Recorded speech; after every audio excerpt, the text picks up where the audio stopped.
Hi guys, welcome back to Fin Life. मैं हूं सिद्धांत। आज हम बात करने वाले हैं निफ्टी के बारे में और एक स्टॉक उठाएंगे जिसके बारे में हम डिस्कस करेंगे।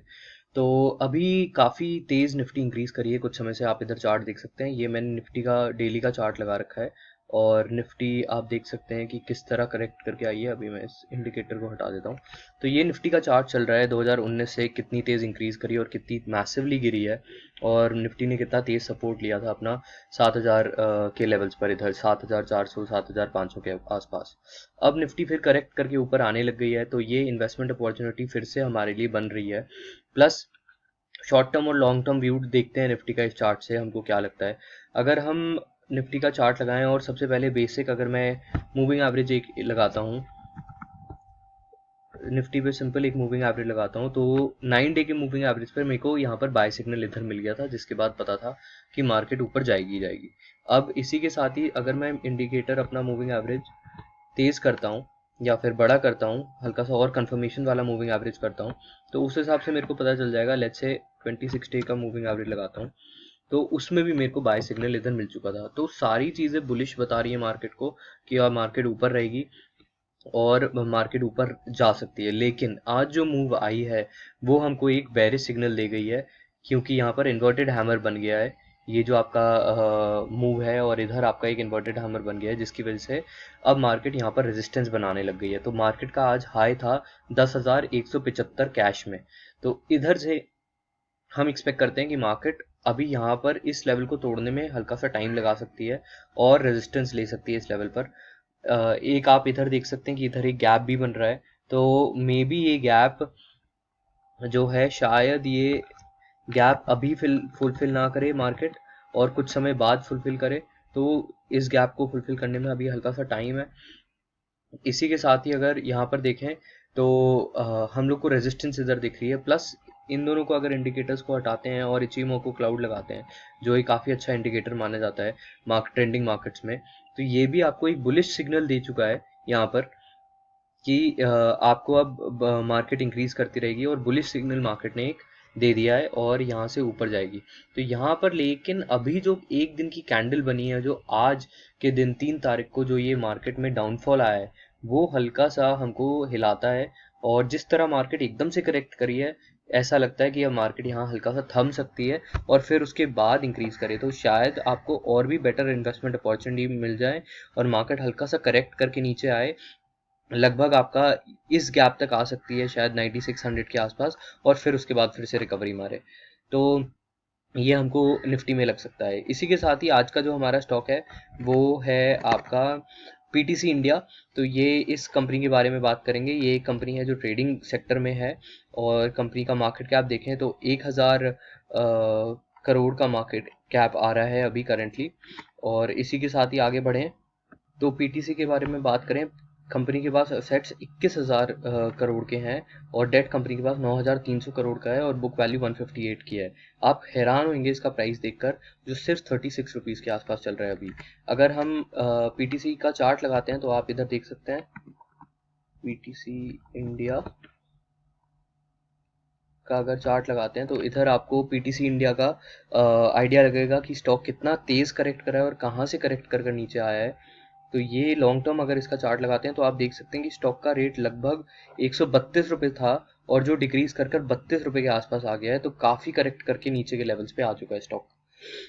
पीटीसी इंडिया एक कंपनी है, इनकी वेबसाइट यहाँ पर हमने खोल रखी है। तो ये कंपनी है जो इलेक्ट्रिसिटी में है और जैसे यहाँ लिखा है कि third largest producer of electricity in Asia, installed capacity उसने इंक्रीज करी अपनी 1362 मेट्रिक टन पर।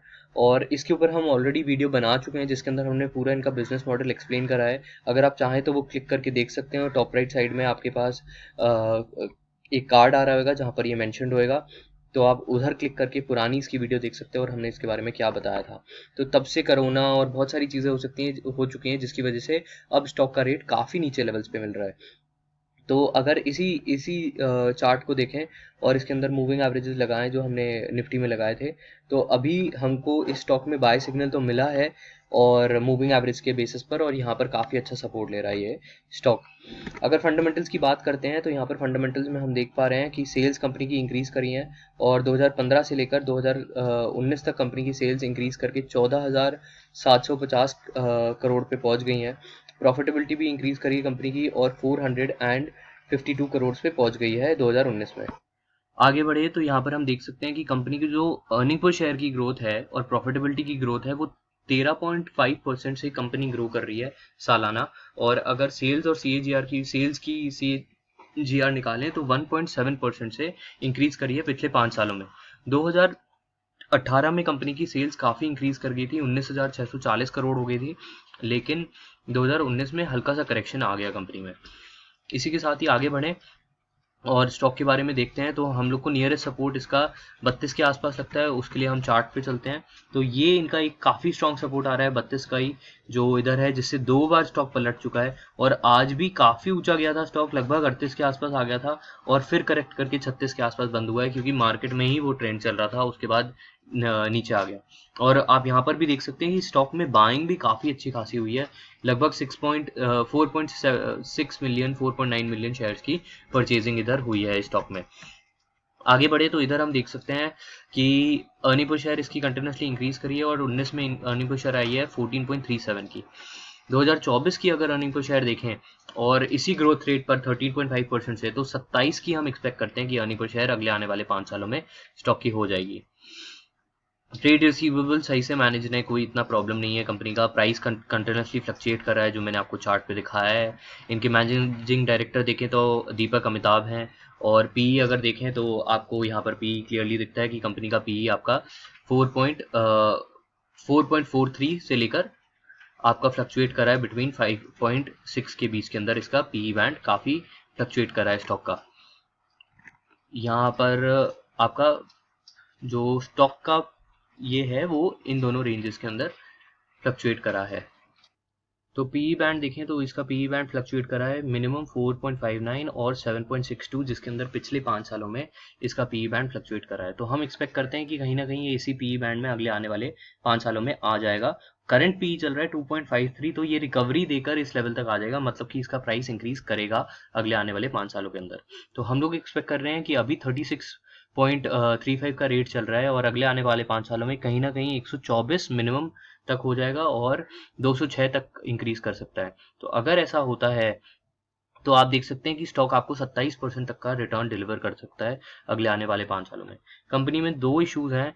एक तो कंपनी में डेट काफ़ी अच्छा खासा है, 50% है, लेकिन डेट तब भी काफ़ी ज़्यादा है। दूसरा कि कंपनी की जो ऑडिटर्स हैं उनके बारे में हमको ज़्यादा डिटेल्स नहीं मिली, तो एथिकल पैरामीटर्स में हम कुछ नहीं कर सकते, और कुछ ज़्यादा डिटेल्स नहीं मिली हैं। प्लस कंपनी की सेल्स जो हैं वो नीचे गिरी हैं, तो ये 3 चीज़ें हैं जो काफ़ी ज़्यादा प्रॉब्लमेटिक कंपनी में है। तो मेरा एडवाइस रहेगी थी कि इस कंपनी में इन्वेस्ट ना करें।